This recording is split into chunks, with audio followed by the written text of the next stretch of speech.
Hey everybody, Vanessa here with another Mindful Monday meditation. On this Monday, I'm focusing on detoxing spiritually.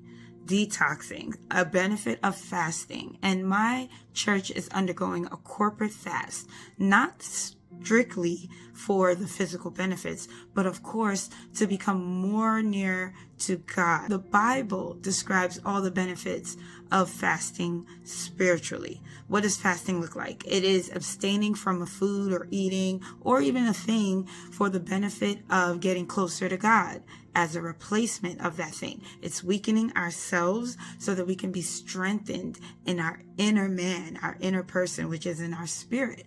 It is denying our flesh, right?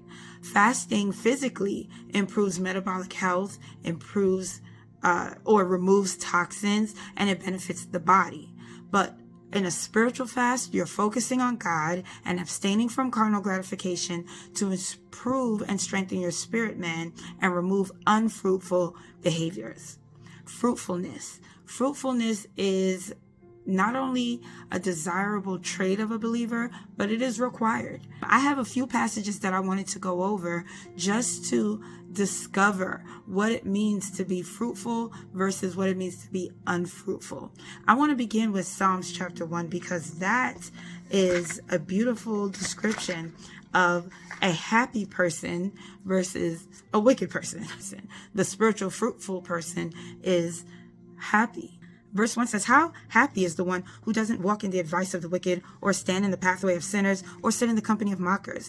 Instead, his delight is in the Lord's instruction, and on that does he meditate day and night. He's like a tree planted beside flowing streams that bears its fruit in its season, and his leaf does not wither, and whatever he does prospers." You want to be that prosperous person. At least I do. So being able to not do these things that are carnally natural to us will by then allow us to become fruitful. As I replace junk food in my physical fasting with fruit, I also replace carnal reactions with spiritual responses. I want to go into Galatians 5 now because this is going to identify toxicity in your carnality.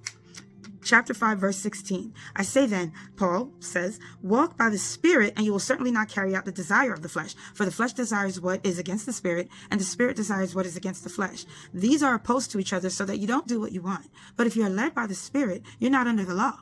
Now the works of the flesh are obvious. They are sexual immorality, immoral impurity, promiscuity, adultery, sorcery, hatred, strife, jealousy, outbursts of anger, selfish ambitions, dissensions, factions, envy, drunkenness, carousing, or carousing, and anything similar. I'm warning you about these things, just as I warned you before, that those who practice such things will not inherit the kingdom of God. But the fruit of the Spirit are these." It's one fruit manifesting in 9 ways: love, joy, peace, patience, kindness, goodness, faithfulness, gentleness, and self-control. I repeat: love, joy, peace, patience, kindness, goodness, faithfulness, gentleness, and self-control. The law is not against such things. Now those who belong to Christ have crucified the flesh with its passions and desires. But if we live by the Spirit, let us keep in step with the Spirit, and let us not become conceited, provoking one another, or envying one another.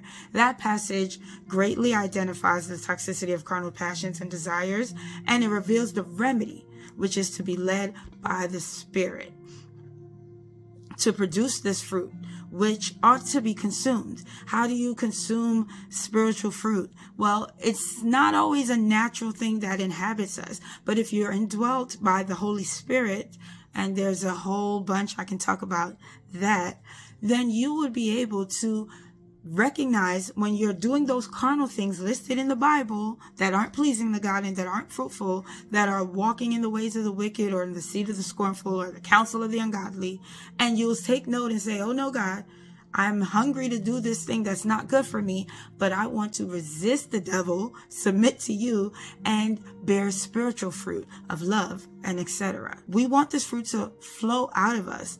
And manifesting the benefits of a healthy soul will lead to us glorifying God through the greatest example of fruitfulness, which is Jesus Christ. Now let's get into John chapter 15, where Jesus himself tells us that we are supposed to be his branches connected to him, the true vine, so that we can bear this fruit. And here's some examples right here.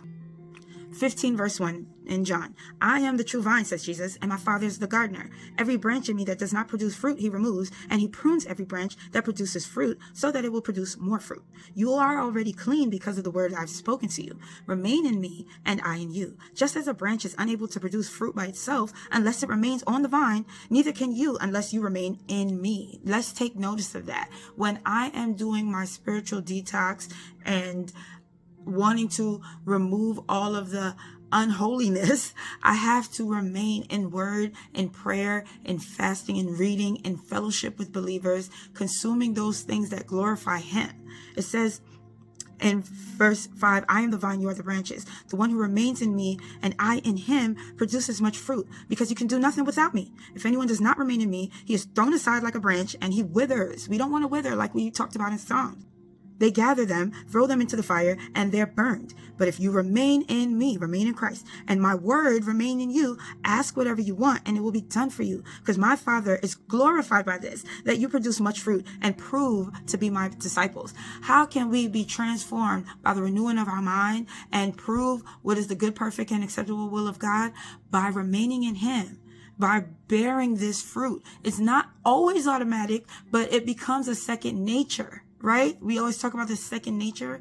We want to remain in him, and we want to regurgitate everything that we take in, right? We want to not be like that tree that he had to curse, that fig tree that was not producing fruit in its season, but it needed to be purged. It needed to be withered up. It needed to stop fooling the folks out here that we are so full of this fruit, but there's nothing when someone who is hungry is coming to consume it. We want to be like rivers of living water flowing out from us, this fruitfulness. Amen. He taught us that without fruitfulness, then we are useless to God's purpose. So just as the improvement of our physical health produces an obvious effect, like weight loss or glowing skin or clarity of mind, the improvement of spiritual health leads to character improvements, holiness, and the fulfillment of God's will for us, so that we can receive what we need from him, asking with boldness and without shame. Our spiritual fruitfulness benefits our prayer life. So if you want to get a prayer through, you might consider a spiritual detox. Peter, in this last passage, is revealing the benefits of spiritual fruit and how it builds a strong, fortified believer who shares in this divine nature.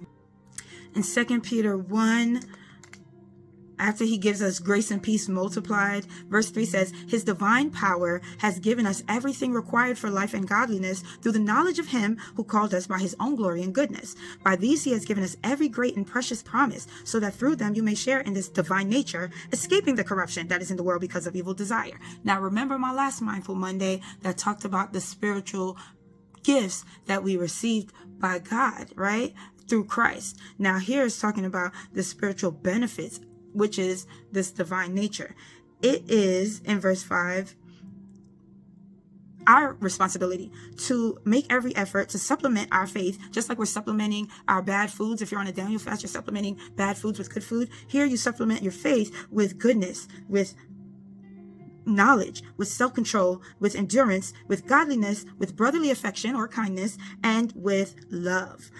For if you possess these qualities in increasing measure, they will keep you from being useless or unfruitful in the knowledge of our Lord Jesus Christ. Verse 9, the person who lacks these things is blind and short-sighted and has forgotten the cleansing of his past sins. If you go on this detox so that you can be healthy and maybe be cured of a disease or of ailments, then you go back and start consuming that junk, then you're going to be sick again. You're going to forget all of the benefits. Your body's going to forget it, and it's going to go back to that dependency on its immunity, which is now going to cause your whole body to be weak.